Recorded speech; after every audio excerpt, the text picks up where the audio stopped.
My name's Sharon. Hi, my name's Sharon. I'm Fertility Network. Tonight we're bringing you a webinar to talk about how to achieve a pregnancy after the age of 40. The charity try our best to try and work with our corporate partners, and tonight we're working with Ovogene, and Dr. Uliana is going to take over, and she will go through exactly what the issues are in relation to egg quality as we start to get older. If you've got any questions, please just pop them in the chat box, and at the end of the presentation by Dr. Uliana, I will ask those questions on your behalf. This webinar has been recorded, but there's no identifiable information that will identify who's asking those questions, so please feel free to ask anything you want in relation to this webinar. I've got additional questions that other patients couldn't make tonight have asked me, so there'll be lots of chat at the end of it. The webinar will finish at 7:45, so we've only got so long to do this, so I'll try and answer as many questions as possible, but if there's any questions that don't get answered, I'll get those answered separately and put it out on our website and on social media. So without further ado, I'll hand over to Dr. Uliana. Dr. Uliana, welcome. Thank you so much, dear Sharon, for the kind introduction and for inviting us to be a partner during this webinar. That is my great pleasure to talk to you during this evening, and I will be happy to spend the next hour together with all of our attendants. My name is Dr. Uliana Dorofeyeva. I am fertility specialist. I was graduated in Ukraine. However, I received my practical experience in Ireland, in Israel, in other countries in Europe. I was mostly dedicated for treating international couples in Ukraine during many, many years. And last 10 years, I'm dedicated to the practical experience of the oocyte banking. So I love to talk about pregnancies for advanced maternal age, for different options, how to achieve the successful pregnancy. And I hope you will enjoy this time together with us. I am the founder and the director of the clinical operations for Ovogene. So let's talk about the topic itself. And according to the global data, and this data includes all patients in their different ages and different populations of the patients, including single women, lesbian and gay couples. So the total number of patients who are seeking for the fertility help is over 90 million people all over the globe. And the recent data for 5 years ago, it was saying that 10% of this population would need the oocyte donation. However, this percentage increased globally and significantly during the last several years, and now we are talking about the need even up to 30%, but definitely between 20 to 25% of each clinic in each location would request the oocyte donation as their only treatment option available, or the most effective treatment options for them to get pregnant. We know that the regulations globally are different, and some people are really happy and they have access to the oocyte donation in their home country, but in many countries it is so regulated that it is impossible to be treated in their home country, so they need to travel. As well, in some countries, oocyte donation is not that commonly available, so there is a huge waiting list. As well, this is something what can be true for the UK, as we are going to talk about UK mostly during this evening. So that's why the need is really, really huge. If you are talking about goals for the reproduction, the way until getting into the IVF could be long for many, many patients. But however, during a time when we are receiving the message from the patient, yes, we are ready to go, we are ready for IVF treatment, we understand this is our opportunity, please suggest us the best options available. So we have, as a reproductive specialist as a doctor, as a team, together with the patient being responsible for the success of this treatment, we have a goal to achieve the pregnancy as soon as possible, to maximize the success rate for the initial and the first treatment cycle as much as we can do this. So this is not always an option. We understand this is not a miracle IVF that we will get a success in 100%. However, we need to maximize the chances and we need to use all the options available for that. We need to reduce the multiple pregnancies and guarantee the safety in the IVF, and to help as many patients as possible. Many patients are looking for the reduced costs, so we need to think about as well how this is possible. We are understanding the law limits and the regulations, so that's why we need to offer the solutions from the global availability and use the most effective techniques and technologies which may help as well to reach all the goals which we were saying before.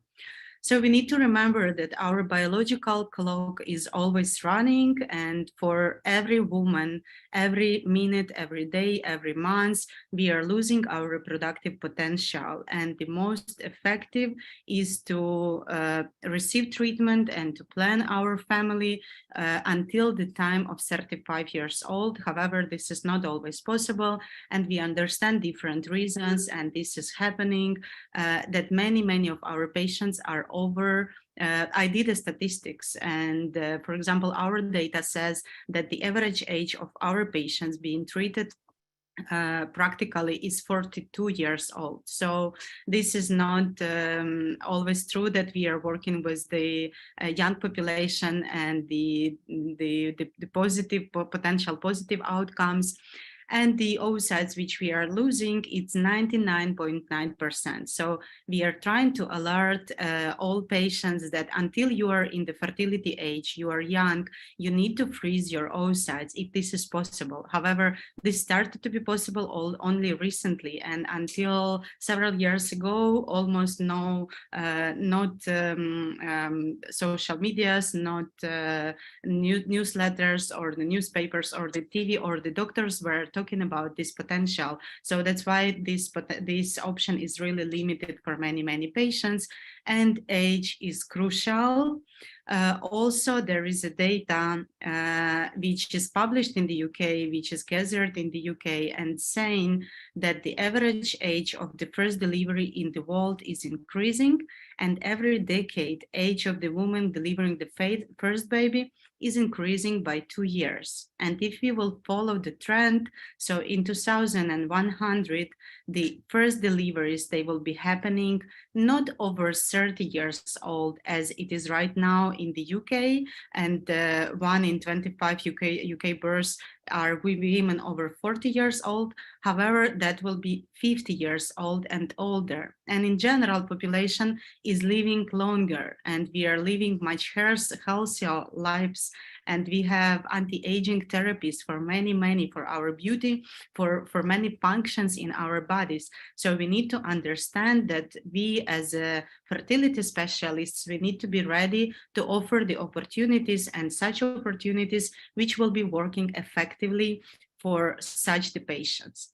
So taking into account the statistics and our fertility statistics, why we are saying that if we would freeze the eggs, we may use them in the future, because we can see the graphs and the data clearly says that while we are getting older, we are losing our potential to produce healthy oocytes, we are losing our potential for the effective pregnancy and the positive clinical outcomes. However, if we would be using the oocytes which were frozen before, or we will be using donor oocytes like a young oocytes with the high potential, we will keep a reasonable high clinical pregnancy rate, which is over 50%, and even now it's potential to be higher, and we will talk about these options, how to achieve these results to be higher.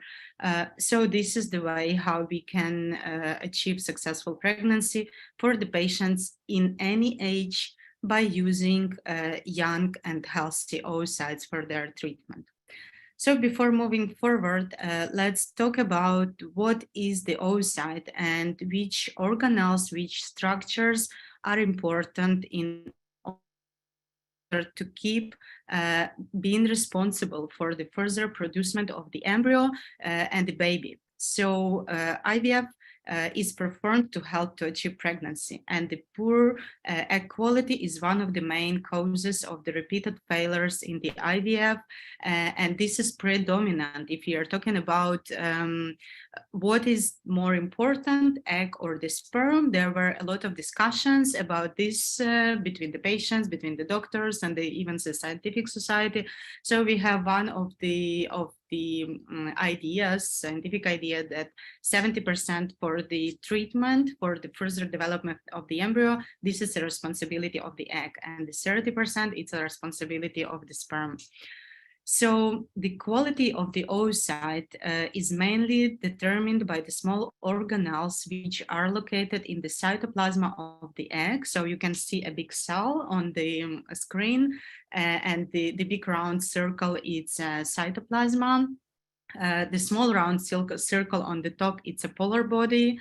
There is a perivitallin space, and there is a zona pellucida. So all these organelles, while we are analyzing them, while we are measuring them, they are very important in terms of the morphological development of the oocyte and what is inside, what cannot be seen in the regular microscope, because this is a screen from the regular microscope, what usually embryologist sees once we are receiving a cohort of the oocytes.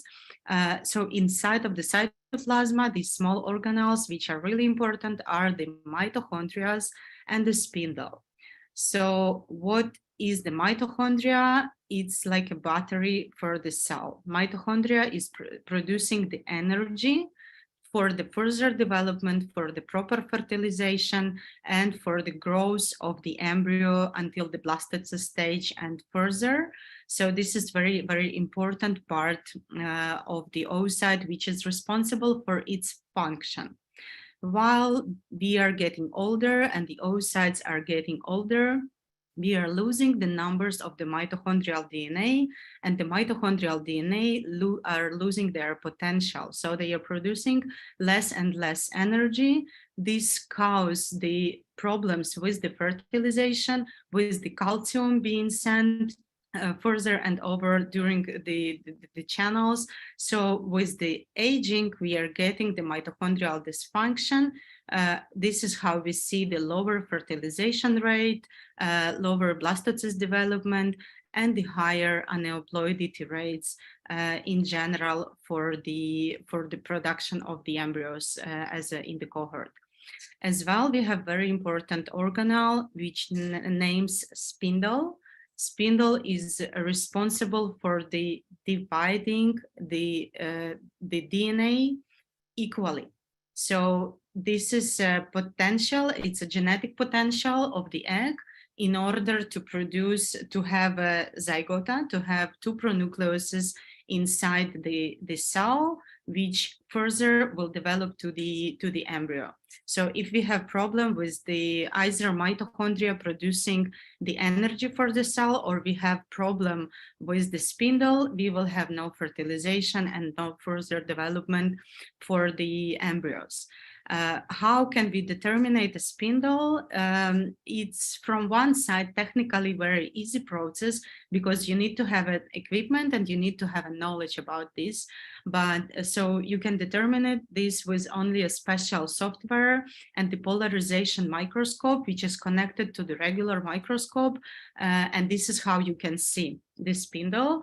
And embryologists usually looking into this after they taking the oocyte cell complex from the oocyte. So this is after 2 hours after the oocyte pickup and directly before the ICSI is performed. Spindle view system is used in very limited number of the clinics in the world. This is something what we are discussing now a lot, but still it's not in the regular, like a daily clinical practice in many centers. The system also needs an experienced specialists and high costs investment. So maybe this is a reason why it is still not that common. So if we are talking about full IVF cycle, I'm sure that many of you have been through this, but let's talk about this from the point that we are talking about the advanced maternal age patients and those patients who have very low IMH and the very limited ovarian reserve. So in order to start the stimulation for such a patients, we need to select the optimal treatment regimen, like the optimal medication, which should be recommended, the optimal dosage. And this is very individual. So we can talk about, and this is absolutely different topic, to offer the best stimulation strategy for each patient. And again, this is very, very individual because we need to evaluate the medical anamnesis of this patient. We need to see if we had previous treatment cycles, what was the outcome, how we were reacting into the different medication dosage. Either we should consider like a duo stim or the mild stimulation or the natural cycle, or maybe random start stimulation. So these are all different options. And once we started the stimulation, we are following the monitoring of the cycle, following the follicular growth, and we may see several follicles growing. We need to decide about the best trigger timing and the best option for the triggering, as well as we are having different medications to select from for the stimulation. We have two options for the trigger injection. This is agonist triggering or the RCG triggering, or we may consider combined trigger in order as well to optimize the outcome. And once we received we punctured the follicle, we did the egg retrieval, we received several oocytes, depending on the reserve initial. We are checking the morphology of this oocyte. So we may receive M2 oocyte, and this is our aim, to receive M2 oocytes, and the proper cohort as a response for the proper stimulation should be to have at least 80% of the M2 oocytes in the cohort. Some eggs, they can be M1, and then the laboratory could consider to mature them in the lab until the M2. Some laboratories do not consider this as well. This is very individual in each laboratory. Some eggs will be GV, so this is meaning they should not be selected to continue to be fertilized, etc. So, and then we are creating the embryo. If we are lucky enough and we have enough oocytes, and then they fertilized properly and we have an embryo.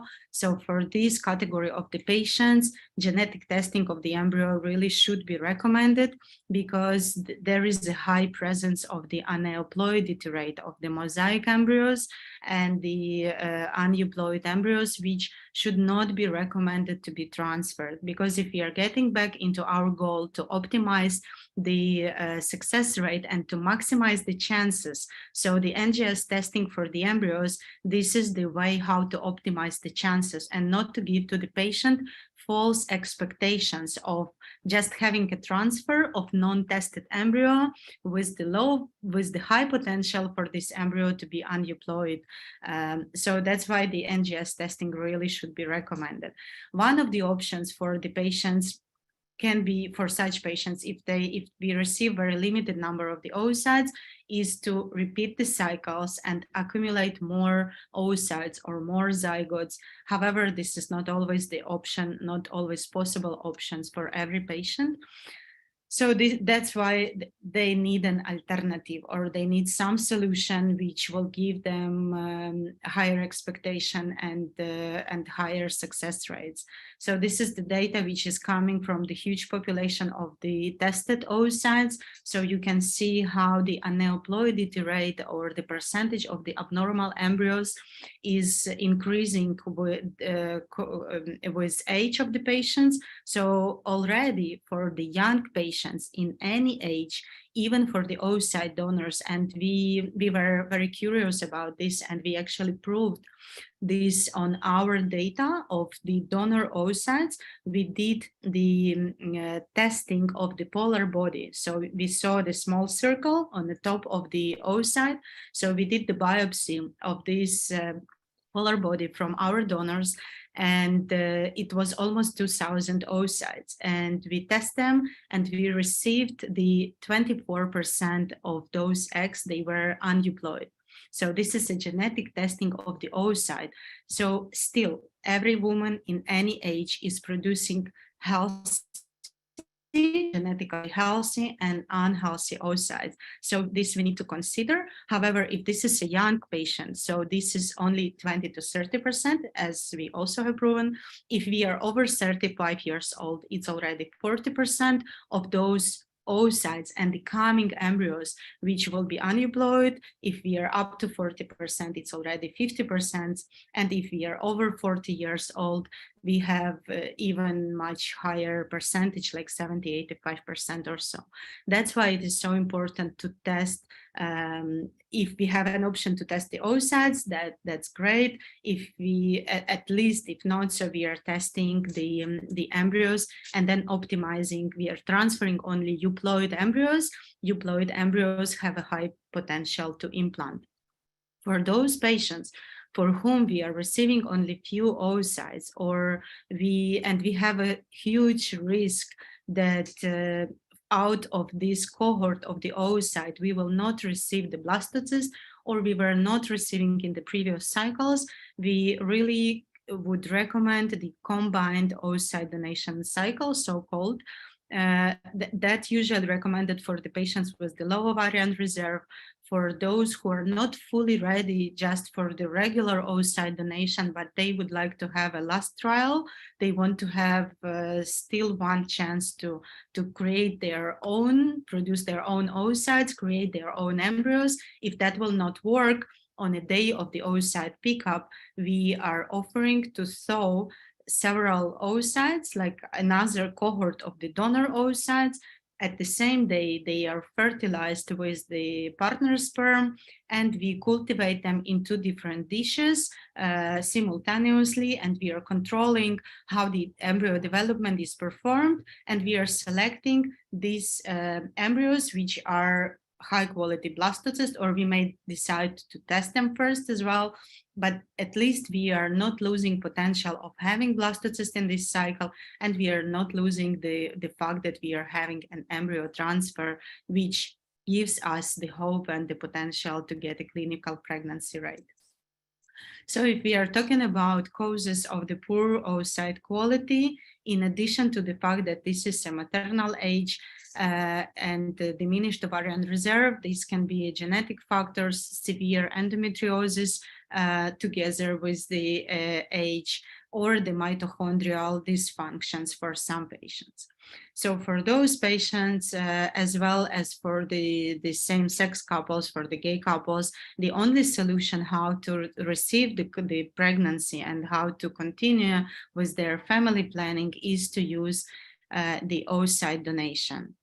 That trend and that practical recommendation was even confirmed by the IGFA, and this is very recent report published by the IGFA in November 2022 for the data coming from the previous periods and ending with 2020, because this is the full year which is completed with the received data.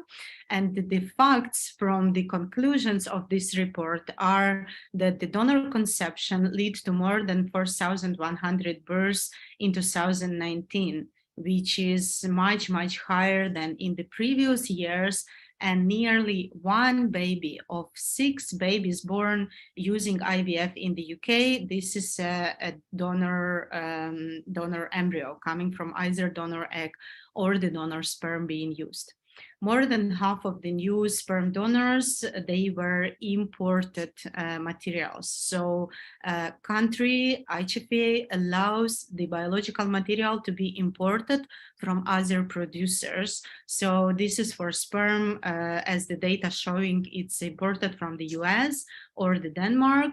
For the oocytes, we also are exporters of the oocytes to the UK clinics.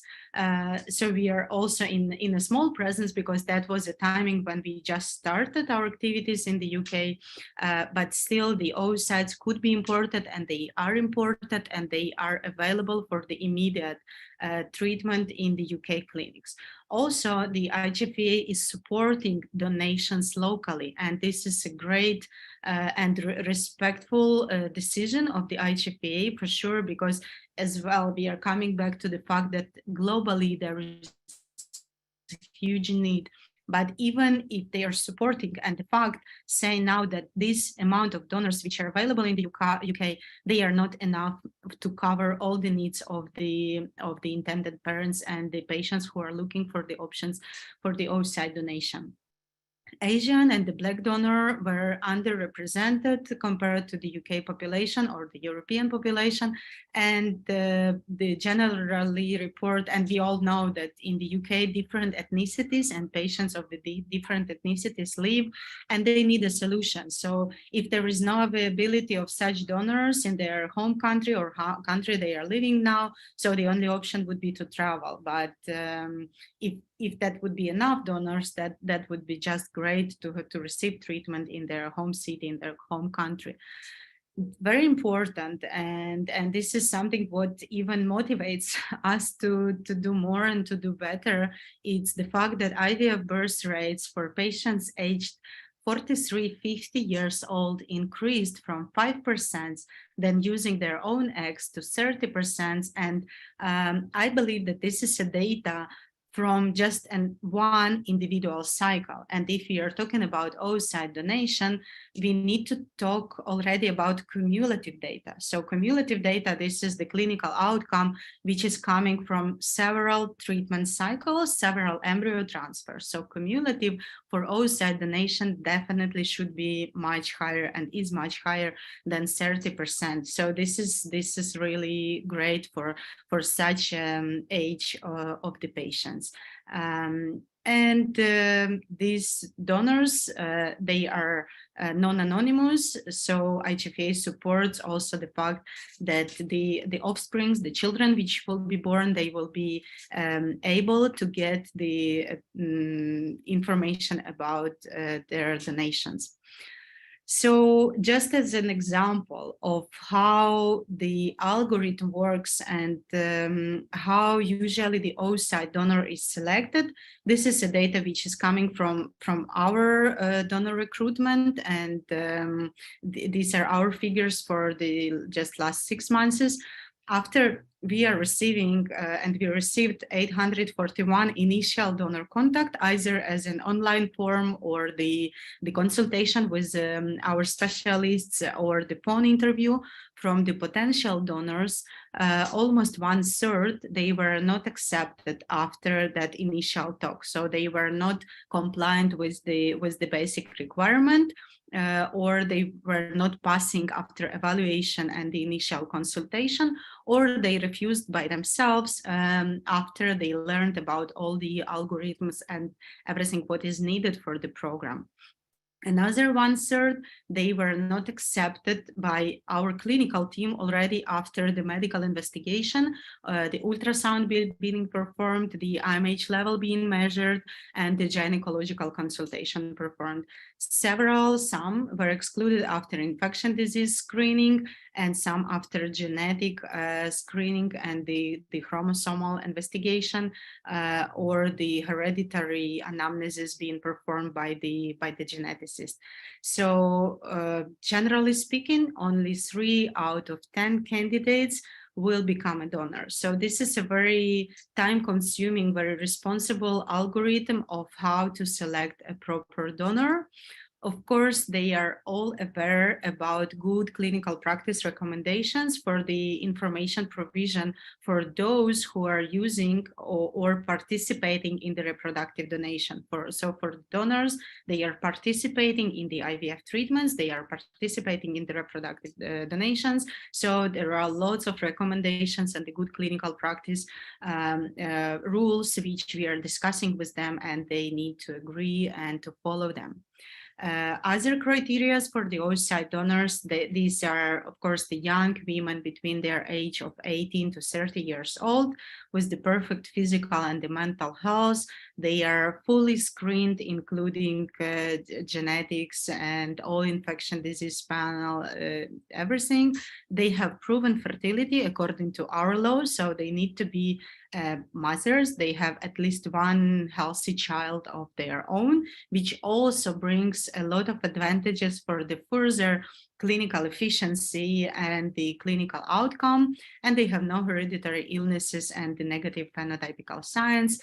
As for the screening, in order for the donor and the oocyte being produced by this donor to be compliant with the IGFA requirements, we are following the IGFA recommendations and the guidelines for the screening of the oocyte donor, following the testing method for the infection panel and the other tests, the frequency of the testing, we keep the quarantine period, and we release the materials only after they are retested and the quarantine period is ended. Other requirements for the oocyte donor by the IGPA is the fact that they are all non-anonymous egg donors. The supplier, medical center which supplies the biological materials or the donor oocytes, is ISO certified, so we have a quality management system in place, and all SOPs and the standards for every process are respected and followed. The laboratory where we perform the testing is ISO certified, and this is another ISO for the special clinical management and the safety for the medical clinical tests. It's ISO 15189. We are strictly following 10 family limits. We are following family limits globally and the number of the donations by donor, but for the UK, strictly 10 family limits is followed. Donor compensation is according to the recommendations of the IGPA. So we are providing the compensation sheet. So the clinic and the IGPA, they can access how much donor has received as their compensation. The quarantine period, as I said, the complete screening. For the practical experience of the clinics and the patients themselves, we have a separate catalog where only UK compliant donors are listed. So this is not a requirement of the IGPA, of course, but this is a practical experience which really helps to navigate better for the patients and the clinics, and the direct shipment of the biological materials by the certified medical transport companies into the UK. So this is from door-to-door transportation. So we are sure how materials are safely delivered, because this is very important to produce them in accordance to the high quality standards, to transport them, and then to store them in the facility in the UK, and then to sew them, fertilized, and continue with the full treatment. So in terms of the specific evaluations which we are performing or need to be performed for each cohort of the oocytes which we are receiving from the patient, we are checking oocyte cumulus complex morphology, zona pellucida, as I showed on the very beginning about morphology of the oocyte, the perivitallin space, the appearance of the first polar body, oocyte shape, meiotic spindle, which I said is very limited in some other locations, granulations of the cytoplasm, and other morphological parameters. Because in addition to the fact that we are receiving M2, M1, and GV oocytes in the full cohort, we are receiving different morphology quality between the M2 oocytes. So this is, as you are probably well aware about grading of the blastocysts. So by Gardner, we are grading them on the blastocyst 1, 2, 3, 4, 5, and the category. There is A, B, C category of the quality of the embryos. So the same we evaluated and we are practicing in our laboratories for the donor oocytes. So we are grading morphology of the oocyte into Q1, Q2, and Q3.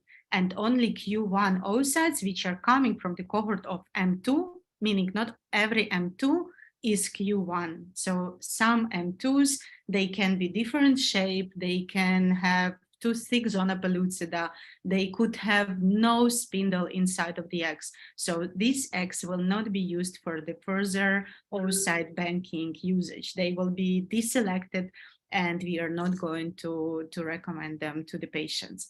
That all increases the chances for the successful sowing, and the sowing is now for the vitrification process is over 90% in the good laboratories.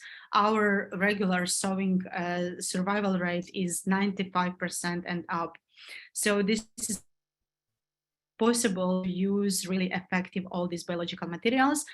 In terms of the transportation, not only we are respecting, or it's recommended to respect the temperature condition, but also international regulations for the movement of these biological materials. And this is well written, and we assess this from the IATA and the ICAO organizations. So this is safe to travel with the biological material while following all the rules.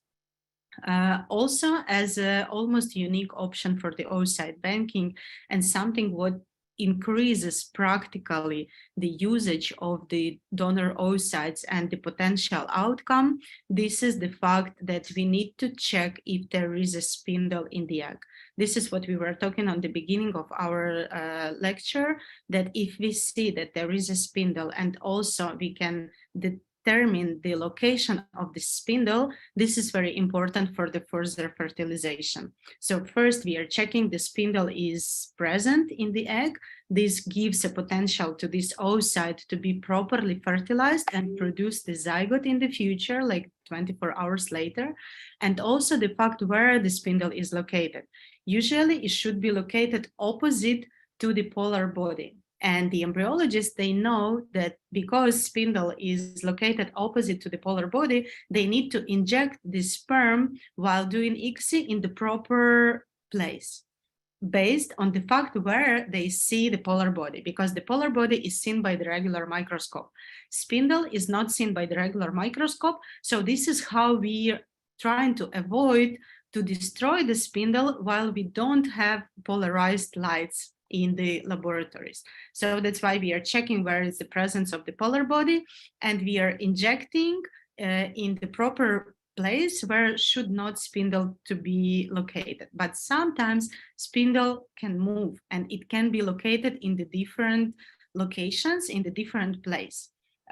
Not as it usually located. So that's why we are showing also the place of the spindle, which helps embryologists to perform the proper fertilization. And also this increases the chances for every oocyte to produce the zygote and then the healthy embryo after that. In addition to the fact that we are performing such thorough morphological selection for the oocytes, and that we are checking the polar body presence, we do the artificial intelligence selection of the oocytes. So we teach the machine learning already how to select quality 1 oocytes out of the full cohort, and these oocytes are selected for the further oocyte banking. We do NGS testing for the oocytes, but this is another procedure which is a bit complicated, and which should be done also with the cooperation with the receiving center, because while we making polar body biopsy, we can test that this oocyte is euploid. However, this is a different technique, or very complicated technique, which the embryologist who will be doing fertilization in the UK while this clinic is going to receive these oocytes, they need to know how to follow the ICSI and the cultivation process. However, of course, we are sharing this experience, we are learning, we are teaching about this. So this is something what can easily be followed, and just saying that the blastulation rate for the euploid oocytes for NGS testing and the euploid oocytes is much, much higher comparably to non-tested oocytes, because we are avoiding these 20 to 30% of the aneuploid oocytes which we are using in each cohort if we don't test them. So we have them, we understand that we could have them. And also we are checking the spindle, the presence of the spindle, and by this we are increasing potential for the fertilization. And the time-lapse video recording and live image during vitrification process for every egg lot. This also very important information which is shared with the embryologist of the receiving clinic as well. So that's why this is so important to test oocytes, and this is option which is already available and should be used more widely. And the testing of the embryos, because the euploid oocytes, they have much higher potential to produce embryo which will have the highest potential for the implantation patient and which will result in the successful pregnancy in the end. There is always a discussion of how many oocytes we need to have in order to receive a successful pregnancy. So this is true that for the advanced maternal age patient, in order to have blastocyst and to have more ideally euploid blastocyst, we need to have 10 oocytes, from 8 to 10 oocytes. And based on the previous clinical experience for every patient, not every patient or very few patients can really produce 10 oocytes in their age over 40 years old. That's why this is something what cannot be achieved, and that's why alternatives are recommended as a combined oocyte donation or the regular oocyte donation using highly selected and the highest quality oocytes. If we are talking about donor oocytes, we need to have 4 oocytes. So this is the data based on which we are communicating with the patients and recommending the cohort of the eggs to be selected, to have 4 oocytes in order to have the blastocyst. Of course, if we have 8 oocytes, we have 2 blastocysts, we have options for the genetic testing, we have option for cumulative clinical pregnancy rate. So we are not using or having material only for 1 embryo transfer, but for several transfers, which also increases the chances for cumulative clinical pregnancy and the success rate, of course. So this is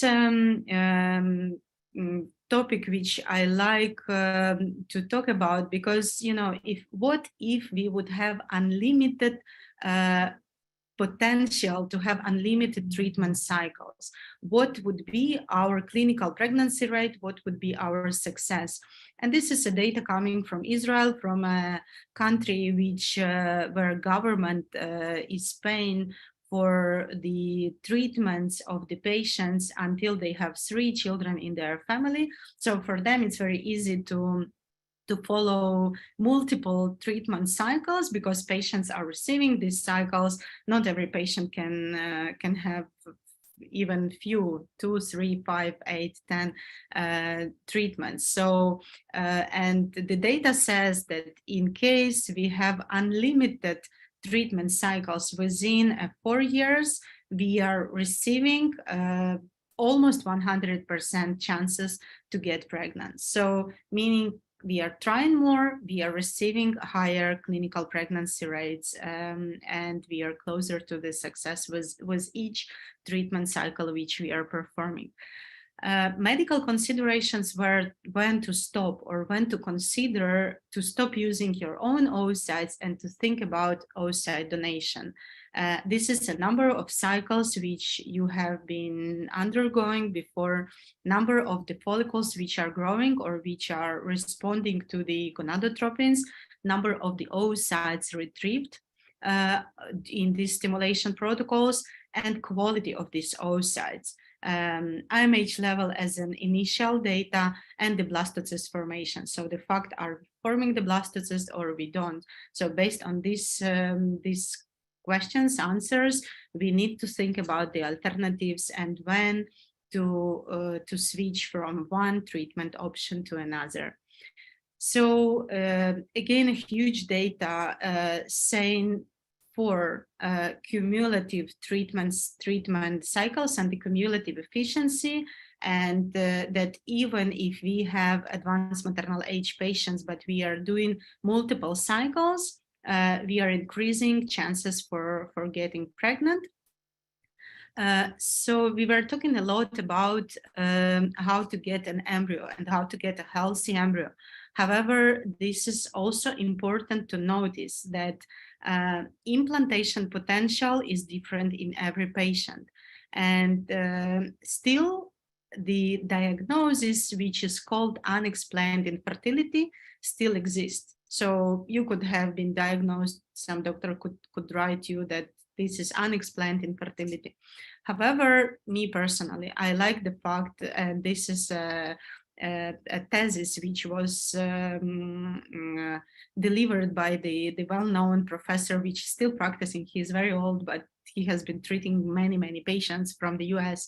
he was saying that unexplained infertility generally means that the physician failed to find the true cause of your infertility. And personally, I believe this is true, that we need to look not only for the option of having a healthy embryo and the nice triple with the good thickness endometrium, but there are some other factors for the implantation which we need to address. This is an endocrine profile and the thyroid function and the antibodies level.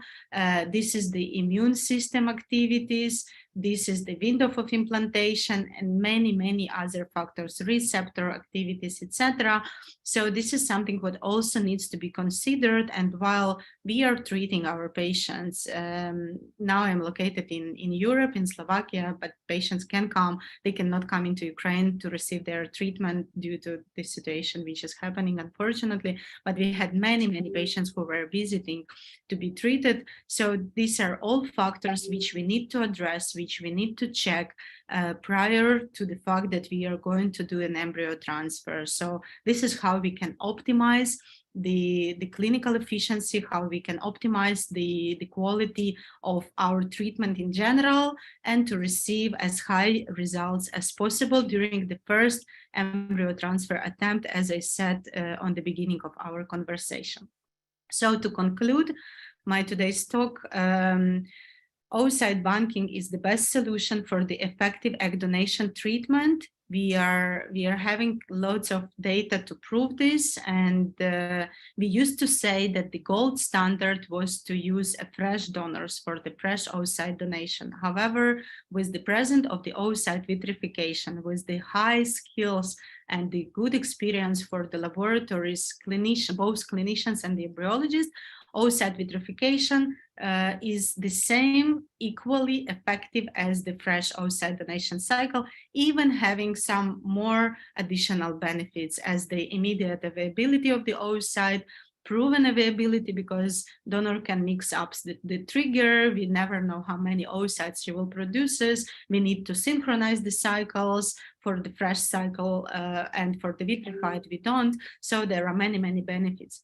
Dedicated teams of professionals should be involved, and also the equipment and the new technologies which are available. Effective implementation of the oocyte vitrification has made it possible to discover the new opportunities for treating the patients. The use of the vitrified oocytes can be considered now as a gold standard in the reproduction. Individual approach to each patient or cycle allows us to effectively influence the result, and this always should be an individual approach for everyone. Once all clinical, embryological, and the organizational aspects are considered, like following the laws, following the regulations, international requirements, etc., the cooperation between clinics and the countries can be lead for the benefit of the patients. New trends are actively in the research phase, and they can be routine soon. In the new trends, we may talk about different cell engineering technique, pronuclear transfer, mitochondrial donation, but they are very limited. But we need to remember that 40 years ago, we had no IVF at all, and that was all experimental, and we didn't believe on the fact that that will be a routine. So in our practical experience, we also do pronuclear transfer and mitochondrial donation. It's not allowed in the UK, and now it's well regulated. However, that was possible in Ukraine, and now we have another country, which is Albania, where we can practice this, and we do practice this. So the second opinion is always recommended for the complicated cases, because while there is one doctor who is following all your treatment, it's great. He or she knows everything about you. However, if he is not allowed to use some treatments or technologies, or they cannot be accepted in their home country, or by just the presence of the equipment or absence of the equipment, this is how and why the second opinion should be valuable. So this is generally all information I wanted to share with you, and our details and my team contacts are here in case you will have some other questions. Is there any question regarding the treatment or something specifically for the Ovogene activities and the oocytes from Ovogene for your treatment, or the transportation of the biological materials? So you have contacts of Alina and Peter here, and of course myself. I will be happy to communicate, and now I will be happy to answer your questions. Thank you for much for listening and for your time. Thank you, Dr. Uliana. That was really interesting. Loads of facts and figures to get our heads round. If anyone's got a question, and there are a couple, just pop them in the chat box, and I'll just start right away so that we get through all of the questions. So, first question we've got here is this person's had 4 miscarriages, 3 chemical pregnancies, and 1 miscarriage, all naturally conceived. They're now thinking of IVF. They're age 37 and their AMH levels are 10.9. Would you think that person needs to consider donor eggs? Yeah, thank you for the question. It's a very practical question. And we need to understand that the reasons for the miscarriages are different. Most common reason for the miscarriage is genetic abnormalities of the embryo and the fetus. This is true. However, it's very important to know or to evaluate. So maybe you had some histological evaluations of the material after the miscarriage to check either that was genetically healthy or unhealthy embryo, because also some different issues can cause the miscarriage. For example, immune issues or the issues related to the thrombosis, the factors were related with the thrombosis. So this all together is very important to analyze in order to think about what next to be recommended, as well as important to know what age are you, and you are not mentioning here, but this all naturally conceived. So I believe you are. I think they said they were 37, Dr. Uliana. Okay. Yeah, okay. So then I think that this either or. So we need to see if there was some genetic testing available for these materials which were miscarried, or the embryos, the fetuses. Yes, if yes, so what's they are found? If no, so that should be recommended. But generally, as I said, most common issue why we have a miscarriage, this is a genetic cause of the embryos. So that's potentially oocyte donation should be recommended, but more information is needed and more investigation is needed. Thank you. The next question is there any way to naturally increase the number of eggs and the quality of those eggs over the age of 40?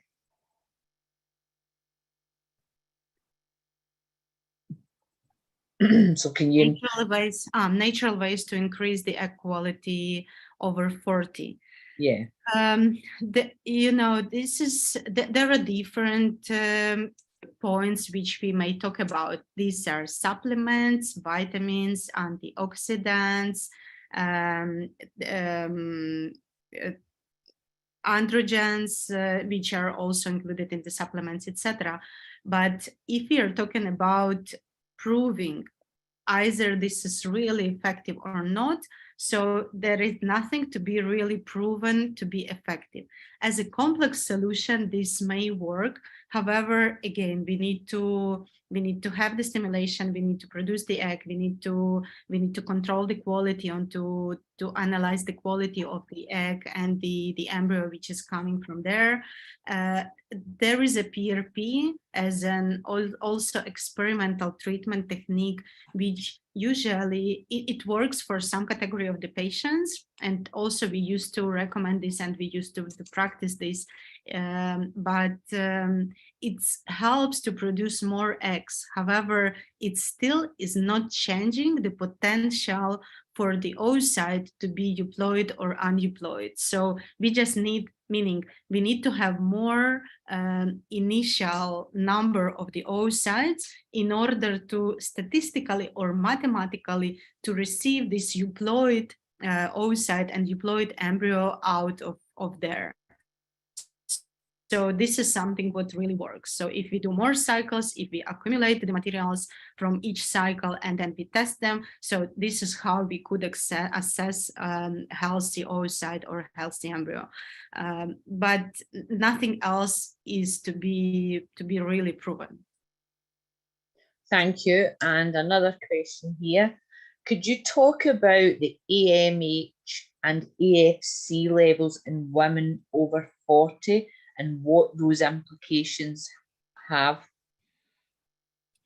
It's very individual because mostly these patients are having IMH level less than 1 picogram per milliliter.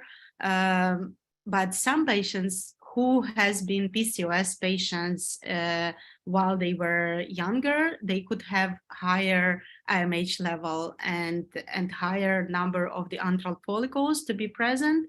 However, as well, like higher number of the follicles and the oocytes received, it goes into the correlation with the exact amount of the euploid or uneuploid embryos to be produced, but it helps to produce to find between all those numbers of the oocytes or embryos healthy ones. So IMH and antral follicle count are decreasing. However, there is no one sign to be said that it's the same for everyone. It's very individual. For instance, we can see premature ovarian failure, and we sometimes we meet patients in their 26, 28, early 30s, and they have 0.1 IMH level and only few follicles available, and they never had surgeries, nothing like this. So it's still happening. Okay, thank you. Another question here. Does Ovogene allow the exclusive use of a donor when no one else can purchase eggs from that donor? This is possible as an individual request, because in our data we have an electronic system where we control the number of the donations from the patient. And this is how we also control number of the oocytes used per country, per clinic, and also globally. So how we follow the family limit. So some donors, they agree or they are saying us that we are going to donate only once, and we can dedicate such a donor to the individual who wish to have only donor donating one time. Usually, like if you are asking me a data, that will be maybe less than 10% of the donor who are donating only once. Usually donors, if they are going through these procedures, there are different reasons or different motivations for them why they are donating. However, if they are going through one procedure, they should not be that thoroughly retested. If they are happy and dissatisfied with the team, and we are usually taking great care about them during the stimulation the period and after that, so they are deciding to go for another stimulation sooner or later. So, and we have a limit of 6 donations during their whole life, during time of their donations. So this is what we are controlling. But we could have donor who will be exclusive donor just for one donation, but that should be communicated through the team, our team, with the patient, and then we will be able to offer that. Thank you. Somebody else has said, thank you for your presentation. It's been really interesting.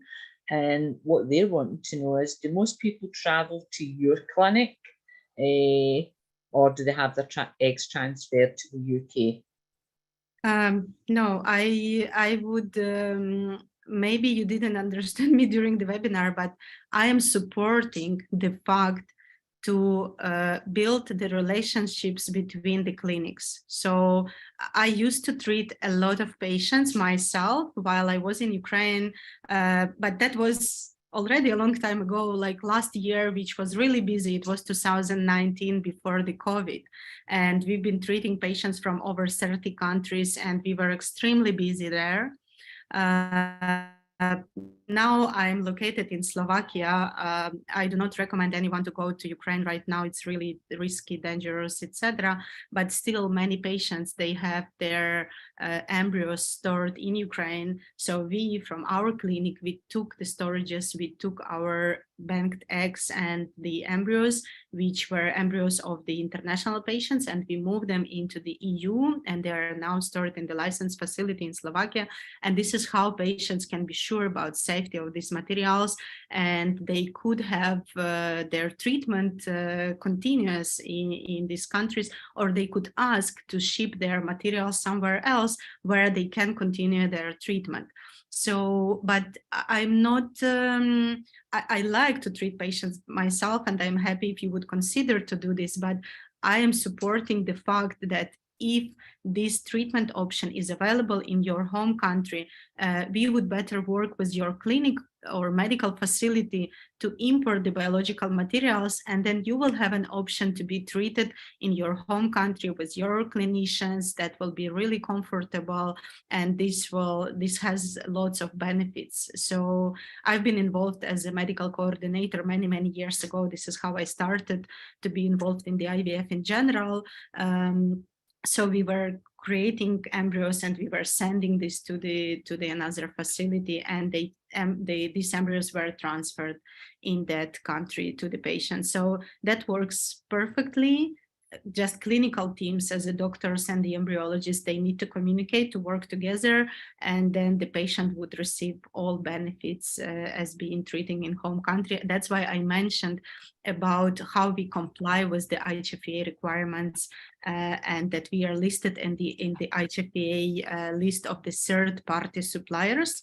So we are there, we are trusted facility, and we may bring high-quality oocytes for your needs into the UK, and then you will get treatment there. However, options for the treatments in Europe, now in Europe, not in Ukraine, are also available. Yeah, I think that's what the person meant. And yeah, for anybody that is considering donor, yeah, there is, that is something that's widely done by lots of UK clinics, that they actually import the donor eggs they use, because there is a real shortage in the UK. So you might actually not even be aware that Ovogene might actually be the egg bank that's actually supplying any particular clinic. Yeah, this is our aim, actually. Thank you, Sharon. Yeah. But by the same token, some patients actually want to be treated in an EU country, and Ovogene do work with lots of different countries in the EU. Okay, next question. There's no question stupid, so don't even start off saying this may be a stupid question. But if you use a donor egg, will the embryo contain any of my DNA as the pregnancy carrier? No, the DNA is coming from it's a nuclear DNA. So we know that there is a nuclear DNA and the mitochondrial DNA. This is how the material is dedicated, how created. So there is a 50% from the nuclear DNA of the mother, coming from the egg, meaning if you're using oocyte donation, this 50% is coming from the donor, and then the 50% is coming from the partner, from the male. There is a mitochondrial DNA. It's up to 2% of the DNA. It's nothing it's more responsible. It's responsible for some diseases and carrying some genes. While we are talking about, for example, we are talking about 3-parent babies, which is still experimental, or which is in the UK allowed under the special circumstances after the committee decision for the patients who are carriers of the mitochondrial diseases. So they may exchange the DNA from the mitochondrial DNA from the donor. So that's in this case, there will be three DNAs which will be in the embryo. The embryo will consist of. However, if we are using regular oocyte donation, there will be no DNA from you as a pregnancy carrier. That will be a DNA coming from the donor, both mitochondrial and the nuclear DNA, and as well from the patient from the male side, mitochondrial and the nuclear DNA from the male. Thank you, Uliana. I've got another question here that was asked beforehand. This lady went through an early menopause, so she's now postmenopausal. How is her body prepared to support an embryo created by donor? Yeah, and she's already been through all the changes. Mm-hmm. Yeah, that's a great question. Thank you. We may receive a pregnancy almost in any time when the uterus or the endometrium will be receptive. That's why, like, different countries, they have different age limits. For instance, in Europe, in most countries in Europe, it's 49 years. In some countries, it's 54 years old. Some countries do not regulate the level of the age of the patients while IVF could be performed. It should be reasonable for sure. But generally speaking, until the uterus can be well prepared. Even if the patient is in her menopause, we don't know what her age is.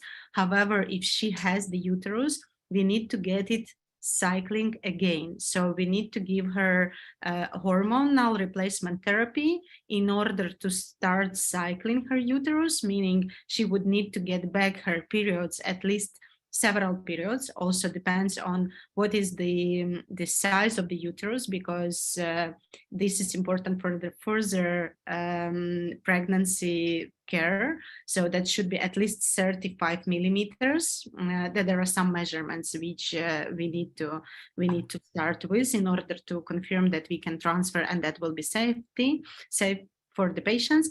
But also we need to get her cycling with the hormonal replacement therapy. Usually, if the period of the menopause is not too long, 2 or 3 cycles are enough before we will start the endometrial preparation. And then we are starting endometrial preparation, growing her endometrium, and may plan to have a transfer.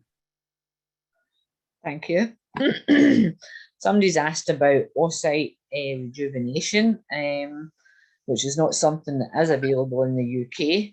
Would the baby have the DNA of the patient and the husband only? Yeah, the oocyte rejuvenation procedure, usually now this is how we call PRP procedure. So that's while we are preparing the autologous plasma and injecting this into the ovaries of the patient. There are some new experimental as well. Generally, PRP is experimental, but also it may consist some other cells like growth factors or some others, and then we are injecting this into the ovary, and this is how patient is starting to produce more follicles. But that should be really well selected group of the patients, because they need to have a potential to produce the follicles. While following the follicular genesis and the development of the antral follicles and the producement of the follicles to be ready to respond to the gonadotropins, it takes almost 200 days to come from the pre-antral follicle until the mature follicle, which can be responding to the gonadotropin. So this is quite a long period of time. That's why while we are having PRP procedure, what we usually see that we can force a little bit faster development of this pre-antral to antral follicles. However, we are not getting really more follicles. We are not getting new follicles as a result of this procedure. So if we will force more follicles to grow and we will get an egg from this follicle, that will be an egg which will be produced by the patient. And this egg will consist the DNA from the patient, meaning if that will be successful, then the baby will be carrying 50% of the DNA of the mother. Okay, thank you. Now we're nearly out of time. This will be our last question. Does Ovogene keep a rate of success rate per donor IVF cycle? So do you have success rates based on your donors and the number of patients that are managing to achieve a pregnancy?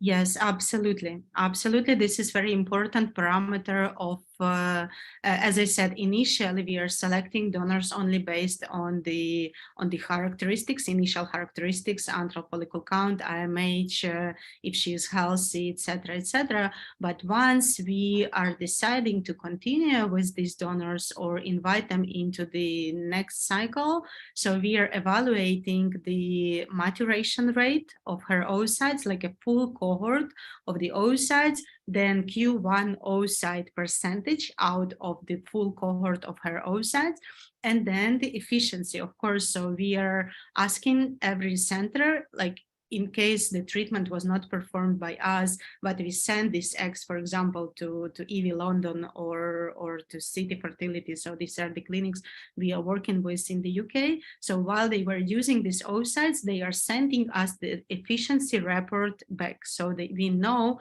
how many oocytes were successfully survived the thawing, how they are fertilized, how many blastocysts we received, and if there was clinical pregnancy or no. So, and we have a grading of our donors based on this data. So we have some donors which are like, we are joking, calling them VIP. So we have excellent success rate coming from them. Of course, we need to understand that it's not only depending only on the donor. There is a sperm there is a potential of the patient to implant the embryo. So it's not fully responsibility of the donor, but we are keeping for all donors the data about their previous clinical efficiency. And if this is important for the patient, we are sharing this as well. Uliana, that presentation has been fascinating, and I still have another couple of questions, but our time's running out on us. If anyone's got further questions, please email me, Sharon@fertilitynetworkuk.org. What I'll do is I'll pass those questions directly to Uliana for a response and get them answered to you.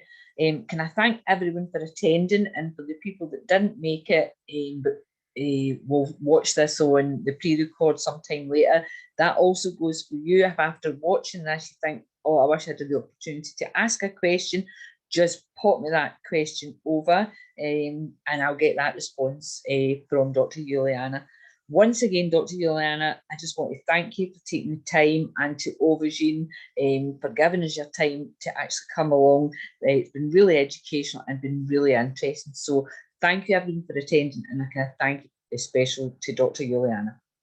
Thank you so much, Sharon. I really appreciate, and as I said, I'm always happy to share our experience, our knowledges, and to help the patients.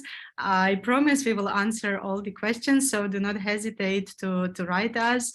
We will dedicate the time and immediately we will answer them. So if you need to analyze something, or something was not clear, or you need an advice or something, so you are welcome to write. And again, that was my pleasure to spend this evening with you, and I hope that was really helpful, and I hope we will see each other again sometime, someday. Okay, thank you. Bye. Thank you. Bye. Take care.